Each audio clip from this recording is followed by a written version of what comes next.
Our team members take pride in our roots. We grew up on farms, we live on farms, and we serve farms every day.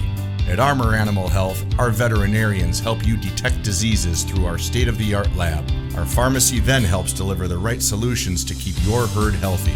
With locations across the United States, we have the ability to supply thousands of products to your door. When you kick off your boots at night, know that defending your herd isn't our job, but a way of life. Hello, everyone. Thank you for joining us this week on Have You Heard? Armor Animal Health's video series. My name is Gabby Schumacher, and I have been at Armor for over a year as an inside sales representative. Although I'm extremely passionate about the dairy industry, I grew up showing beef, sheep, and swine at all sorts of shows across the country. Please let me know where you're joining us from today in the comments section below. This week, we have our two Armor vets, Dr. Megan and Dr. Jacob. Good afternoon, you two. Would you mind telling us a little bit about yourselves? Good afternoon. Welcome, Facebook friends, and thank you, Gabby. I'm Dr. Megan, and I have worked with Armor Animal Health for 4 years now. I live in northern Pennsylvania, right next to the New York border, and I serve clients in Pennsylvania and New York. I grew up on a dairy farm, and now my family has a herd of registered Angus that we run cow-calf. This is Dr. Jacob. I've worked with Armor Animal Health for about 3 years now, as well as having my own beef cattle practice. We live near Bismarck, North Dakota, and I cover primarily North Dakota, South Dakota, and Western Minnesota. It is wonderful to have you both here with us today. For everyone watching, please feel free to post questions in the comments section below during the discussion, and we will get them answered at the end of the show. I also wanted to let everyone know that is watching, you can sign up today at www.armoranimалhealth.com/beef-boss for your chance to win a Pit Boss wood pellet grill and smoker. There's no purchase necessary for this first entry, but for every $100 you spend with Armor from April 15th to June 15th, you get an additional entry. Also, the first 100 customers to sign up and spend $300 will receive a Beef Boss t-shirt. There is room left, so make sure you get that in. We have hit that time of year where producers are starting to get cattle out on pasture, and with that comes a checklist that needs to be done. Whether it be deworming, vaccinations, every producer, I'm sure, has different tasks that they need to get done before sending cattle out. Our vets are dedicated to make sure that you, the producers, have all the information you need to establish a plan for your herd, whether it's nutrition, a vaccination protocol, reproductive management, and or, with this time of year, fly control. So here's a couple of questions for the cattle producers watching. Are your cattle currently out on pasture, or are you waiting to turn them out? Do you have a protocol in place for your cattle before turnout? What are some key things that you do for your animals before putting them out on pasture? We, as well as Dr. Jacob and Dr. Megan, would love to hear what your operation does. With that being said, Dr. Jacob, what are some nutritional challenges of cattle being on pasture? You know, Gabby, we tend to assume that once cows get turned out on summer pastures that all their nutritional needs are being met. And we are finding out that this just is not true. You know, some of the big things are they may or may not be getting enough energy. They may or may not be getting enough protein in their ration when they're out grazing. Now, this is especially true in extremely dry conditions and also conditions that are very, very wet, because the forages will be very high in moisture and very high in volume. You know, the best source of information for local pasture conditions ends up being your university extension services.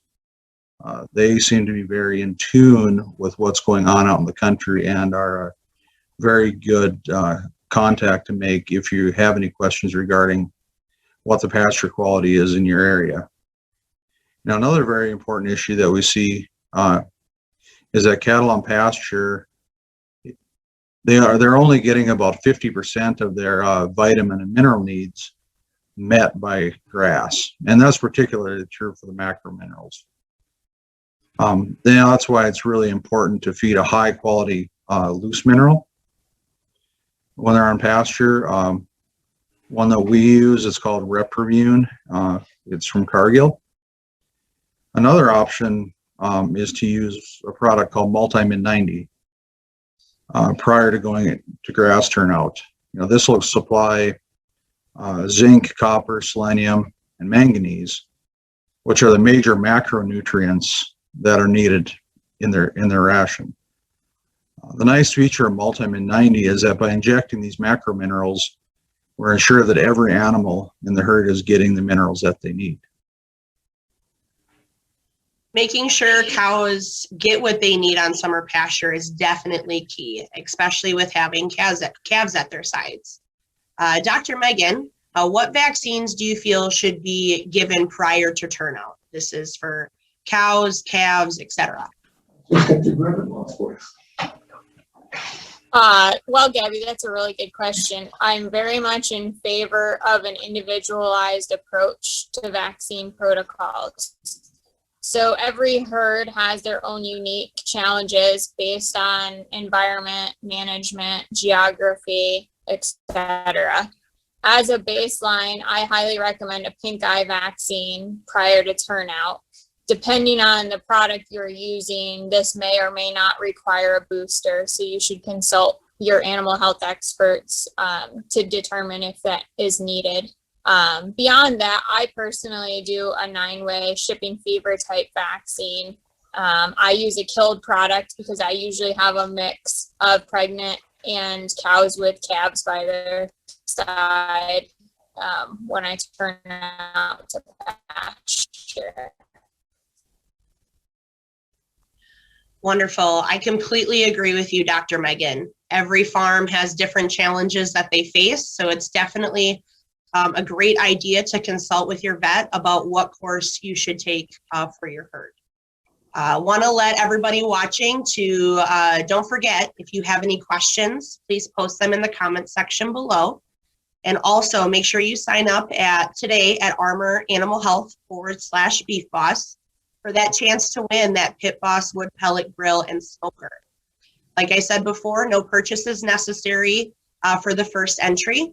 And for every $100 you spend with Armor from April 15th to June 15th, you'll get an additional entry. And there's still room left to get that free Beef Boss t-shirt, so definitely get in and sign up. So Dr. Jacob, what information do producers need to know in regard to reproductive management? What we'll often see is cattle that are still in dry lot conditions right now, as most of them are in this part of the country. Now they're receiving a pretty balanced ration when it comes to protein, energy, and their microminerals. Transitioning to grass, we have a nutritional change, and often that we'll see a drop off in protein intake, and that will definitely shut down cycling on some of these cows if they're drop into a protein deficiency. What I usually talk to clients about is consider protein supplement at least through the first 45 days of your breeding season. If we get later into August and we have some herds that turn bulls out in August and they calve later, it's very important for them to supplement protein to get cows to cycle. The other thing I need to talk about is bulls. It's important to have your bulls evaluated for breeding soundness. This involves a physical exam of these bulls to make sure that they can move around and successfully mount a cow, and as well as evaluating semen quality. In my experience, we see about 10% of mature bulls will have semen quality issues with, and they won't be successful breeders. Yearling bulls tend to have a higher rate, and we'll see about a 20% failure rate in those. So it's important to get your bulls tested. I feel that we focus so much on cows that we really never give bulls a second look, but that makes absolute sense, Dr. Jacob, to have breeding bulls looked over and have semen tested before putting those guys out on pasture with cows. So Dr. Megan, we know that summertime brings out flies and other insects that can be absolutely relentless on cattle. What type of fly control can producers use to help alleviate that problem? Yeah, that's a good question, Gabby. So fly control can come in many forms. I do like a combination of things. For one, get rid of any manure piles or other places that flies would use as a breeding ground. Secondly, if you have a location where the cows congregate during the day, such as a shady location under trees, the insecticide powder in the rub bags or the cattle rub applicators with the liquid work really well to keep flies repelled. Another option is a direct spray on permethrin. I find personally this works very well if you can put the whole herd through the chute to get a proper application rate. It is important to note that this is not a ready-to-use product and it must be diluted appropriately before application. Fly season is definitely upon us no matter what part of the country you're in, and getting on top of that fly control will be very beneficial in the long run, no doubt. Is there anything else either of you would like to add?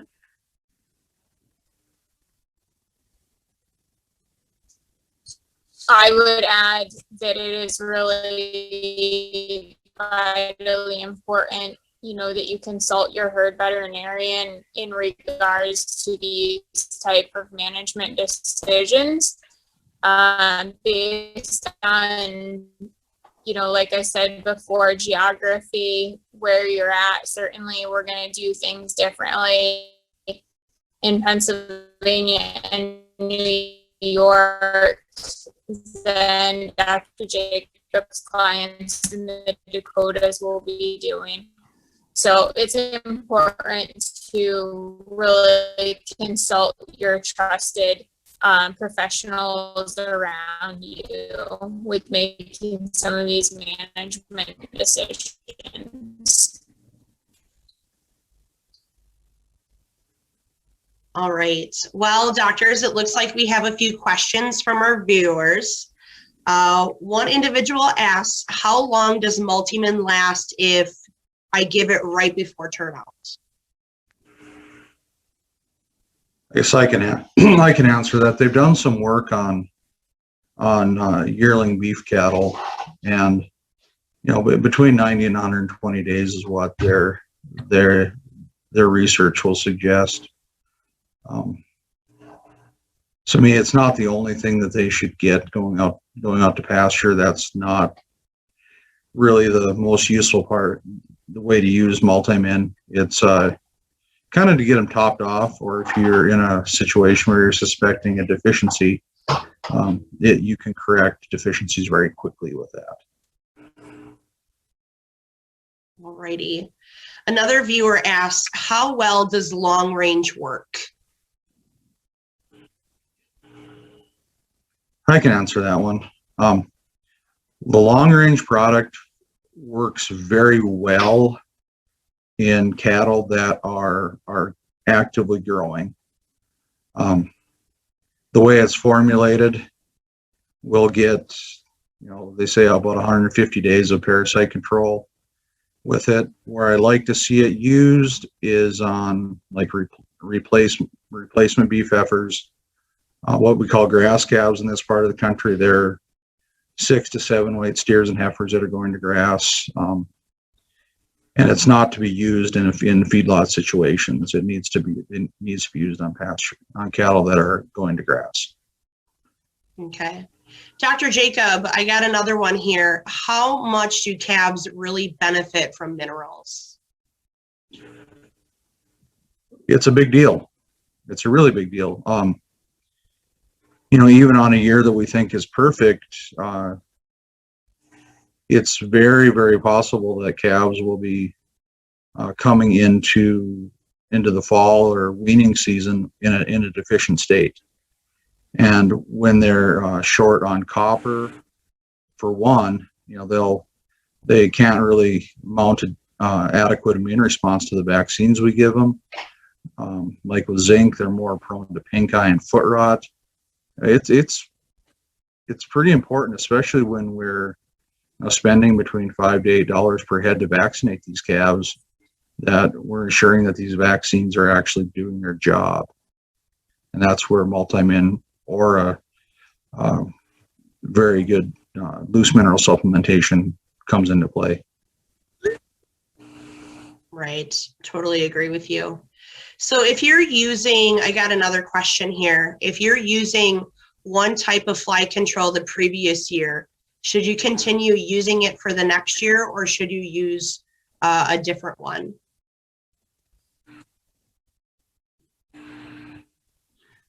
Well, I mean, I can answer that one too, I guess. If you're using fly tags, there's a recommended rotation between different classes of insecticides that each tag has in it. And each manufacturer actually has a rotation that they've done some research on what to use. With pyrethrins, if it's working, keep using it. There's some minor differences in the pyrethrin products. But other than that, rotation generally is a good idea. Awesome.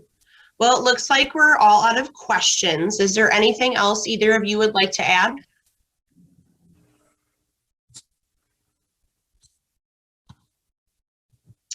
I will take that as a no. Well, I really appreciate you taking the time to talk with us today, Dr. Megan and Dr. Jacob. And for all of you watching, we hope you enjoyed today's live video and learned something new.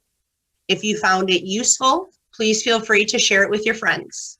As a reminder, this video has been recorded, so you will be able to, or it will be available for you to go back and view it again on either our Facebook page, YouTube channel, or Armor website.